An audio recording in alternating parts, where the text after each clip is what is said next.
Bonsoir à tous. En tant que garde champêtre de Montmartre, Jean Marais était très connu à Montmartre puisqu'il habitait Montmartre. Il habitait une folie, la Fleury-Flandrin. Il était très aimé et très courtois et d'une gentillesse extrême. Et donc il y a lui qui habitait là, il y a aussi Bernard Dimet qui est là. Alors je vais faire un tout petit poème introductif sur la chanson française.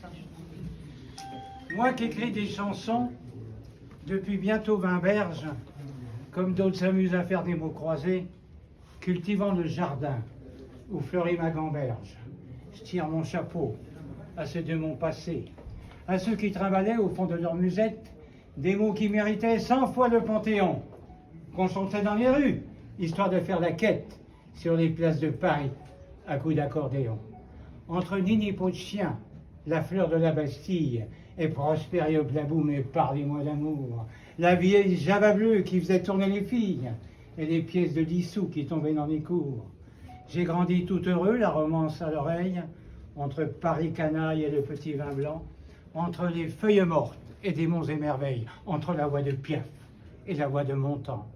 Les chansons, les refrains venus du fond des âges, de l'époque où le roi faisait battre tambour, jusqu'au temps des cerises, le plus bel héritage, le plus joli fleuron de la chanson d'amour. J'aurais tellement aimé écrire la vie en rose, croiser Monsieur William entre Stand et Paris, dans le port d'Amsterdam, cultiver ma cirrhose. C'est du petit bonheur, et ça n'a pas de prix.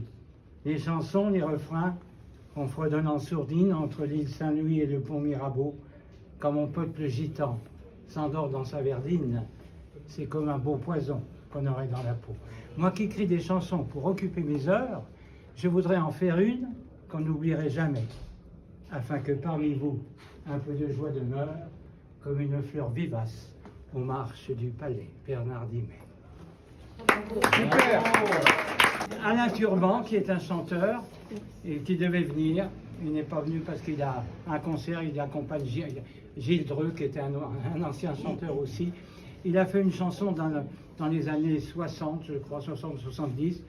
D'ailleurs, moi je ne l'ai pas retrouvée sur YouTube, mais elle est sur YouTube, où Jean Marais a écouté cette chanson. Moi je ne veux pas vous la chanter, mais je vais vous la réciter. Ça s'appelle Jean d'ici, Jean d'ailleurs. Aux portes de l'enfer, les rêves sont brûlants. Il y a des statues de pierre qui me parlent de Jean. Des fantômes d'amour qui traversent ces miroirs. C'est le compte à rebours avant le grand départ. Dans la couleur des flammes et le bruit de la guerre, le parfum d'une femme qui habillait la terre. Des châteaux, des légendes, sous le masque et les plumes, j'escalade en décembre les étoiles une à une. Jean d'ici, Jean d'ailleurs, Jean d'amour, Jean de cœur, dans un trait de visage, je retrouve un enfant, un chien-loup qui voyage bien au-delà du temps. Jean d'ici, Jean d'ailleurs, un baiser en plein cœur, mourir 100 fois par jour, au théâtre ou ailleurs, c'est l'éternel retour dans les mains du sculpteur. Aux portes de l'enfer, des rêves sombrants, il y a des statues de pierre qui me parlent de Jean. Des fantômes d'amour qui traversent les miroirs. Oui, voilà, comptable pas. Aux portes de l'enfer, avoir des cheveux blancs, un manteau de lumière et des bravos tout le temps. Et revenir saluer le cœur couvert de fleurs, le testament d'Orphée, un soir au sacré fer.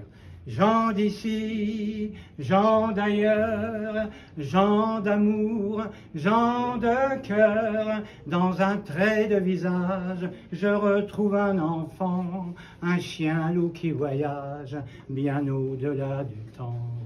Jean d'ici, Jean d'ailleurs, une épée en plein cœur, mourir 100 fois par jour, au théâtre ou ailleurs, c'est l'éternel retour dans les mains du sculpteur. Jean d'ici, Jean d'ailleurs. Bravo. Bravo.